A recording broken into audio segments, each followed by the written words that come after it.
Alguns anos atrás, eu estava na ponte aérea, voltando do Rio de Janeiro, e uma semana particularmente difícil. Era uma época que eu não me alimentava bem, não dormia bem, e eu vivia uma das épocas mais difíceis da minha vida profissional. Quando eu entrei no avião e sentei, fiz o óbvio, abri o computador para trabalhar.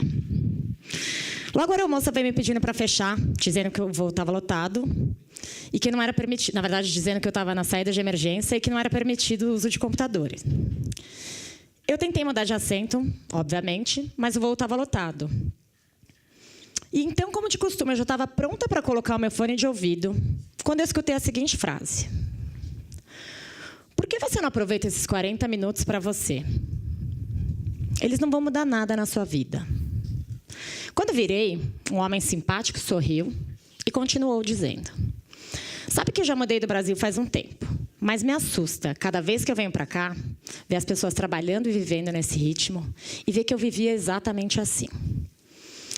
Eu fiquei envergonhada, tentei jogar o assunto para o esporte, maratona, bicicleta, mas logo ele me perguntou: e o computador, hein? O que tem nele de tão importante? Eu contei que trabalhava no LinkedIn e ele me perguntou se eu conhecia o Oswaldo, que era o nosso CEO na época. Eu disse: claro. De onde você conhece ele? Então ele me disse: eu vim desse mercado. Fui eu que trouxe o Google e o Facebook para o Brasil. Gente, eu fiquei desesperada. 1000 conexões passaram na minha cabeça, pessoas, frases, notícias. Eu sabia quem tinha trazido o Google e o Facebook para o Brasil. Esse cara era uma referência para mim. Mesmo super empolgada, naquele momento eu contive a minha surpresa, agi naturalmente e disse: ah, você é o Hagen? E ele me disse: sou. O fato de eu não saber quem era ele me deixou mais à vontade para eu ser eu mesma. Pelo menos até aquele momento, né? A gente falou sobre diversos assuntos: startups, empreendedorismo, projetos sociais, Google, Facebook, Instagram. Podia dizer que eu tinha ido para a Europa. Mas já chegando em São Paulo, eu pensei: o que eu poderia perguntar para esse cara que, de alguma forma, poderia mudar a minha carreira? Então, criei coragem e disse: o que você olha antes de contratar alguém? Entendendo que ele deveria ter contratado um time muito bom para essas empresas estarem onde elas estão hoje. E ele me disse que eu olhava basicamente 5 coisas, mas que tinha uma que chamava muita atenção dele, que era entender quem era aquela pessoa fora do ambiente de trabalho. Ele me contou, então, um caso de quando ele contratou uma pessoa para o Google, para a área financeira, que era um palhaço fora do escritório, e disse que aquilo tinha chamado muita atenção dele. Eu aproveitei e contei que no LinkedIn, todos os meses, a gente tem uma reunião com todos os funcionários da empresa, em que os novatos têm que ir lá na frente se apresentar e contar algo que não está no perfil do LinkedIn deles, que era uma maneira parecida de descobrir essa habilidade. E já na fila do táxi, nos despedindo, então, ele me perguntou: e me diz, hein, o que é que não está no seu perfil do LinkedIn? Eu fiquei um pouco sem graça, não sabia muito o que falar, e acabei contando sobre um hobby novo que eu tinha na época, e disse que era DJ. O que eu não podia imaginar é que ele ia virar super empolgado e dizer: mentira, eu também sou DJ. E foi nesse dia, no caminho de volta para casa, que eu comecei a pensar sobre o profissional do futuro. Na verdade, mais ainda sobre eu, como uma profissional do futuro. Não é novidade para ninguém que a tecnologia está mudando o mundo e nos levando para um futuro ainda desconhecido. Nos próximos anos, a inteligência artificial vai excluir centenas de milhares de pessoas do mercado de trabalho. E esse é um problema em escala global que vai afetar a economia de todos os países. E se, por um lado, já existe um movimento para esse assunto, me assusta ver que a maioria das pessoas não fazem ideia sequer do tamanho dessa ruptura tecnológica que está para acontecer. E eu não estou falando de algo que vai acontecer daqui a 200 anos. É uma mudança que já começou e vai se intensificar demais nos próximos 10 ou 20 anos. A substituição de emprego por robôs e softwares tem sido tema de diversos estudos. E um deles, da Universidade de Oxford, aponta que aproximadamente 47% dos empregos tendem a desaparecer nos próximos 20 anos.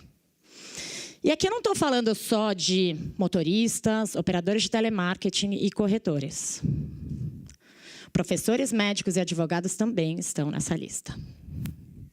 Atualmente, um site chamado WebMD, que é uma coleção de sites de saúde em que as pessoas podem fazer consultas online, recebe mais visitas do que todos os médicos dos Estados Unidos. Já no mundo das disputas judiciais, todos os anos, mais de 60 milhões de desacordos entre comerciantes do eBay são resolvidos através de resolução de disputas online, ou seja, robôs, ao invés de advogados e juízes.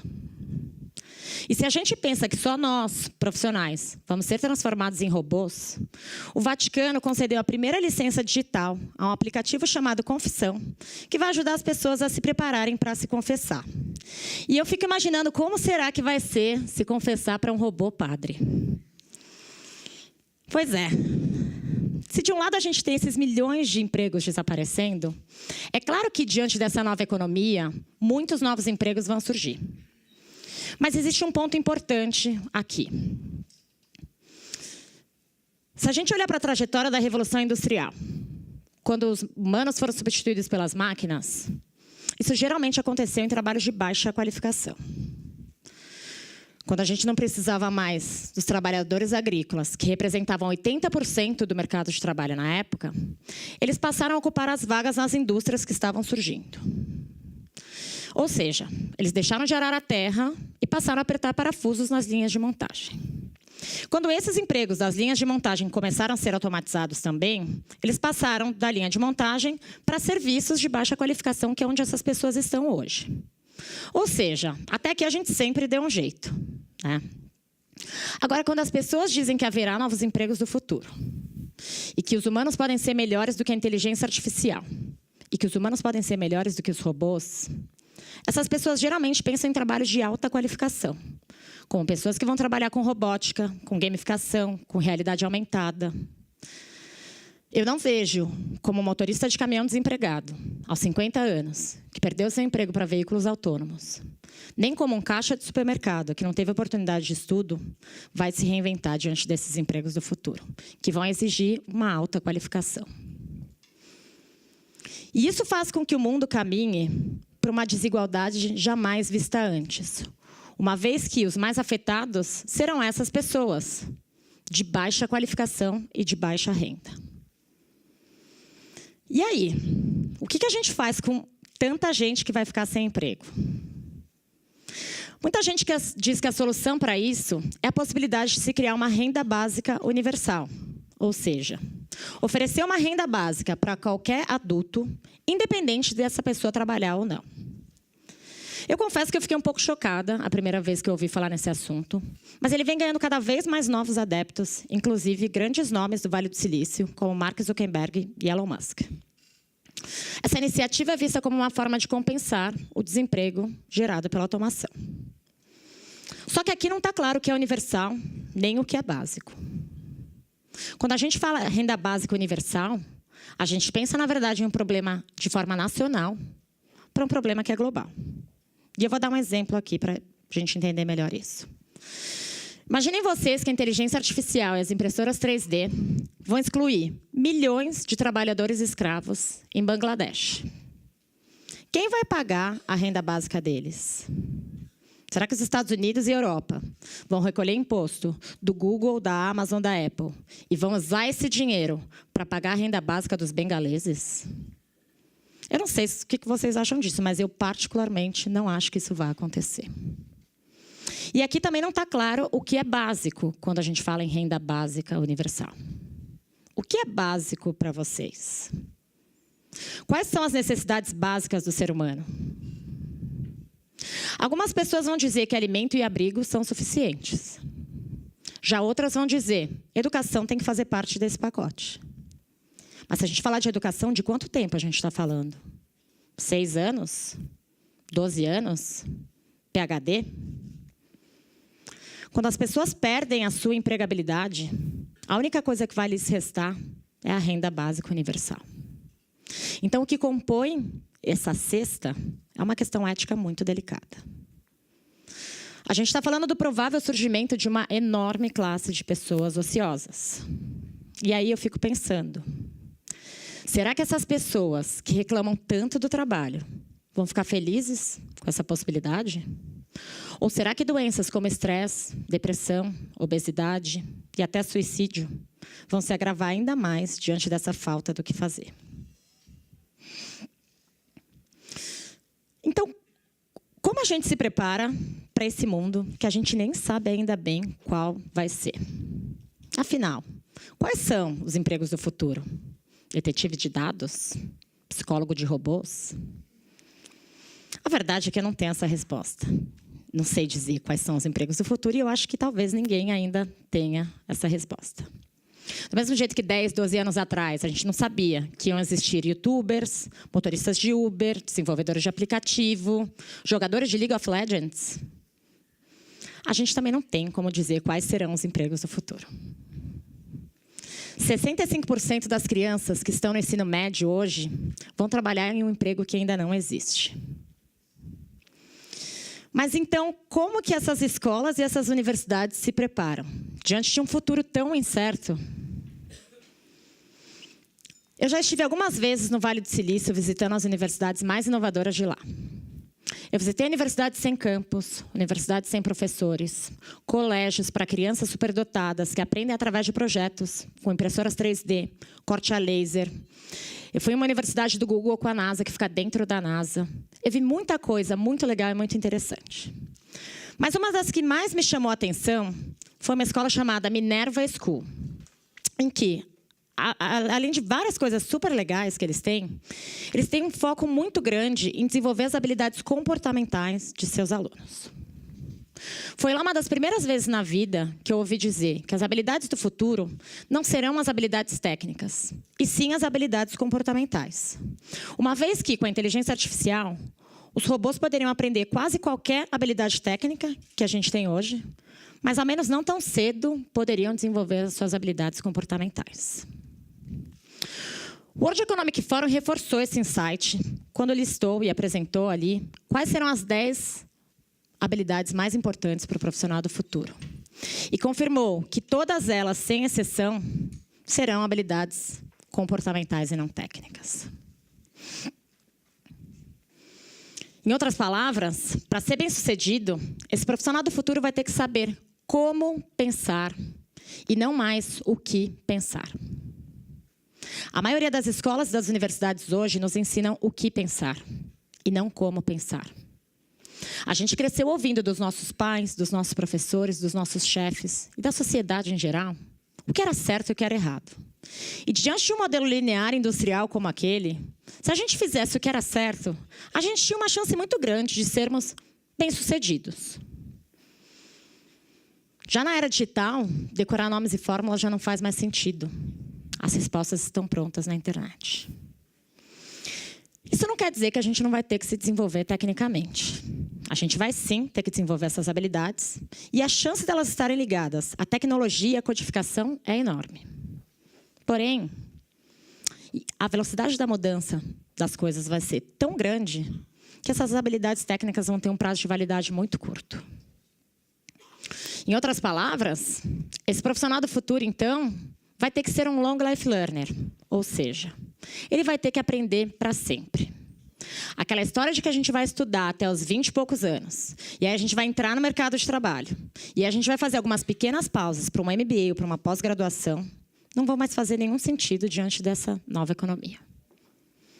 Dizem, inclusive, que esse profissional do futuro vai ter aproximadamente até 5 carreiras ao longo da vida. Isso se elas não acontecerem ao mesmo tempo. O futurista Alvin Toffler disse que o analfabeto do século XXI não será aquele que não sabe ler e escrever. Sim, aquele que não souber aprender, a desaprender e a reaprender. É claro que isso tudo são possibilidades, mas o que eu sinto é que, independente do que vai acontecer no futuro, nós, humanos, hoje, estamos ficando cada vez melhores em compreender o cérebro e a inteligência. Mas a gente está evoluindo cada vez menos a nossa consciência. E as pessoas confundem inteligência e consciência. Inteligência é a capacidade de resolver problemas. E consciência é a capacidade de sentir. A gente está criando inteligência artificial, mas a gente não está criando consciência artificial. Dizem que no ano de 2029, um computador vai se tornar tão inteligente quanto nós, seres humanos. E que em 2045, um único computador vai ser mais inteligente do que toda a humanidade junta. Porém, não há nenhum indício de que esses computadores vão se tornar conscientes, ao menos tão cedo. Eles não vão poder sentir. E se é isso que vai diferenciar a gente dos computadores, isso que vai diferenciar a gente dos robôs, a gente tem que começar a desenvolver mais a consciência humana.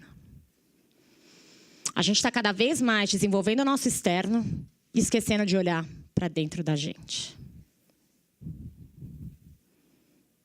Cada vez mais nos é cobrado que a gente seja o melhor profissional, o mais bem-sucedido, o mais inteligente, o mais competitivo. Mas ninguém ensina a gente a lidar com as nossas emoções. E se a gente não aprender e não entender que a felicidade não está em ter, e sim em ser, a gente vai continuar criando mais e mais robôs humanos. Pois não é preciso ser um robô para agir como um. Então, hoje, quando eu penso, quem será o profissional do futuro? Quem serei eu como profissional do futuro? Para mim, o profissional do futuro vai sim desenvolver as habilidades externas. Mas se ele não desenvolver os skills internos e conseguir equilibrar isso dentro dele, a chance dele viver uma vida medíocre e infeliz será muito grande. Em outras palavras, o ser humano, o profissional do futuro, nada mais é do que um ser humano do futuro. E hoje, quando me perguntam o que é que não está no meu perfil do LinkedIn, eu digo que, além de ser DJ, eu venho acordando de anos em que eu vivi anestesiada. Eu levei anos para perceber que eu era uma perfeita ninguém. Que eu respondia à demanda da sociedade, às demandas do meu trabalho, às demandas da minha família, menos as minhas. Até porque eu não tinha a menor ideia de quais eram as minhas próprias vontades, senão atender às expectativas dos outros. E hoje, quando me perguntam o que é que me fez acordar de tudo isso, foi o amor. O amor em perceber, descobrir e aceitar a beleza das minhas próprias imperfeições. E vocês? O que é que não está no seu perfil do LinkedIn? Obrigada.